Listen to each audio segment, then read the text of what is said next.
पसंद थी। बहू इतना अच्छा मौका है? आज तेरी पहली रसोई थी, आज तुझे कुछ मीठा बनाना चाहिए था भाई। भिंडी की सब्जी क्यों बना दी? ससुर जी मुझे बचपन से ही भिंडी की सब्जी बहुत पसंद है। वैसे भिंडी की सब्जी तो हमें भी बहुत पसंद है, लेकिन बहू तूने जो आज भिंडी की सब्जी बनाई है ना, इसका स्वाद बिल्कुल अलग है। ऐसी भिंडी की सब्जी हमने आज तक नहीं खाई। वाह वाह वाह। हाँ रोशनी, बहुत अच्छी भिंडी की सब्जी बनाई है तुमने। खैर, खाना पीना खाने के बाद मोहन और रोशनी अपने कमरे में बैठे प्यार भरी बातें कर रहे थे, क्योंकि आज उनकी सुहाग रात थी। तभी रोशनी ने मोहन को दूध का गिलास दिया, लेकिन उसने देखा कि उसमें दूध का रंग हरा था। रोशनी, मैंने सुना था कि सुहाग रात वाले दिन पति को दूध पिलाया जाता है, तुम ये मुझे क्या पिला रही हो? मैं भी आपको दूध ही पिला रही हूँ, ये दूध ही तो है। रोशनी, हरे रंग का दूध तो मैंने पहली बार देखा है। या तो तुम पागल हो या तो तुम मुझे पागल बना रही हो। पागल होंगे तुम्हारे दोस्त, ये कोई ऐसा वैसा दूध नहीं है, बल्कि भिंडी वाला दूध है। इससे आपको एनर्जी भी मिलेगी। खैर, किसी तरह मोहन ने वो दूध पिया और सुहाग रात मनाई। अगली सुबह उठकर उसने सभी के लिए चाय बनाई, लेकिन चाय में भी उसने भिंडी डाल दी थी। बहू, ये अब कुछ ज्यादा ही हो रहा है, तूने चाय में भी भिंडी डाल दी। सासू माँ, मैं बिना भिंडी के कुछ भी नहीं बनाती। इसका मतलब तुझे तो भिंडी की मिठाई भी बनानी आती होगी। सासू माँ, आपको कैसे पता चला? मैं भिंडी का हलवा, भिंडी के पराठे, भिंडी की बर्फी, भिंडी के पेड़े, भिंडी के समोसे सब बना लेती हूँ। उसकी बातें सुनकर सभी लोग जोर जोर से हंसने लगे। खैर, मोहन खेतों पर काम करने चला गया। तभी उसके सास ससुर ने देखा कि रोशनी अपने घर के बाहर आंगन में कुछ पौधे लगा रही थी। बहू, ये क्या कर रही है तू? सासू माँ, अब हमारे आंगन में कुछ ही महीनों बाद भिंडी नजर आएंगी।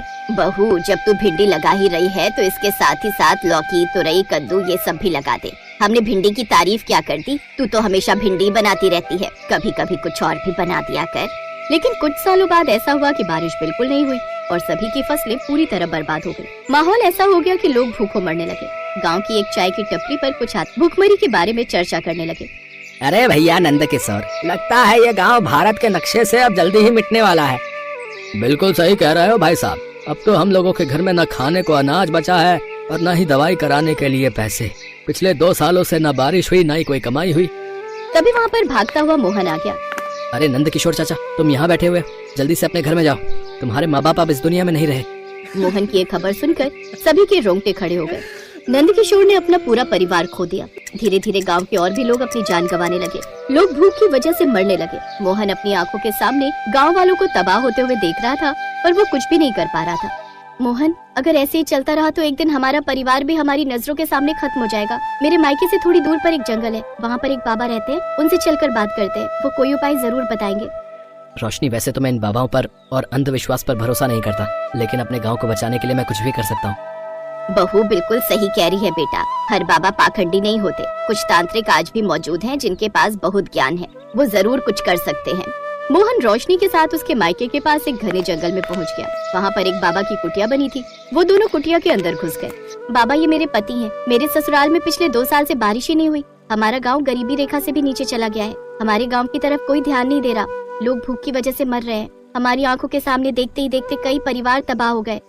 रोशनी बिटिया, ये जो भी हुआ है ऐसे ही नहीं हुआ। उस गांव को उनके पापों की सजा मिली है। उस गांव में कोई भी ऐसा परिवार नहीं है जिसने हजारों पेड़ नहीं काटे। बाबा, आपने बात तो बिल्कुल सही कही। लोगों ने अपने घर बनवाने के लिए कई पेड़ काट डाले। कुछ लोगों ने तो पैसों के लालच में ही पेड़ काट कर बेच दिए।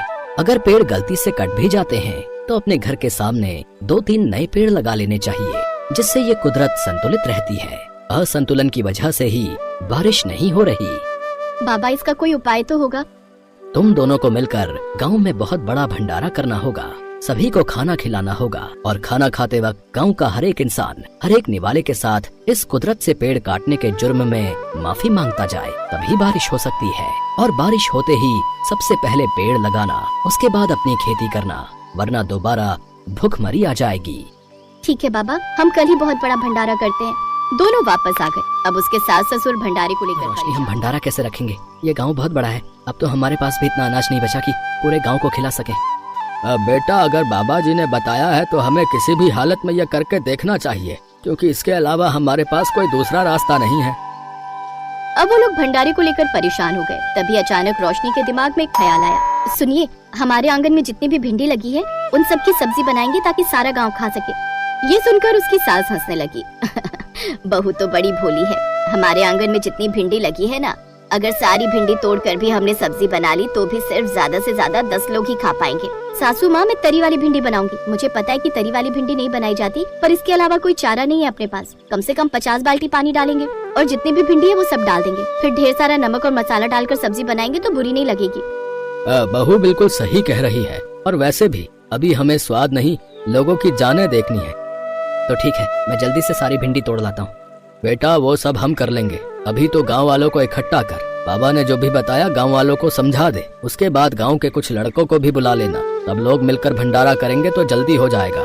पिताजी आपने बिल्कुल सही कहा, मैं भी सारे गांव वालों को इकट्ठा करके गांव वालों को इकट्ठा कर ही रहा था कि उतने में 3 आदमी और ही दुनिया छोड़कर चले गए।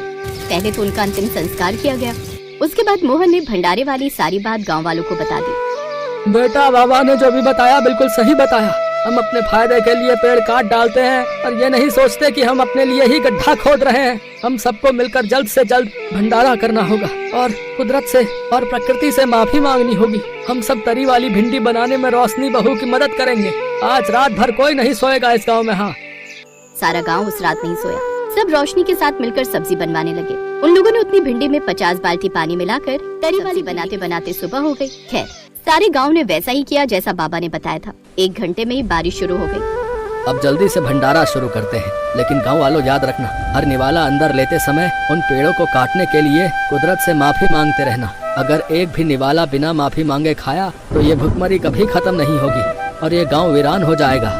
और उसी वक्त पेड़ लगाने शुरू कर दिए।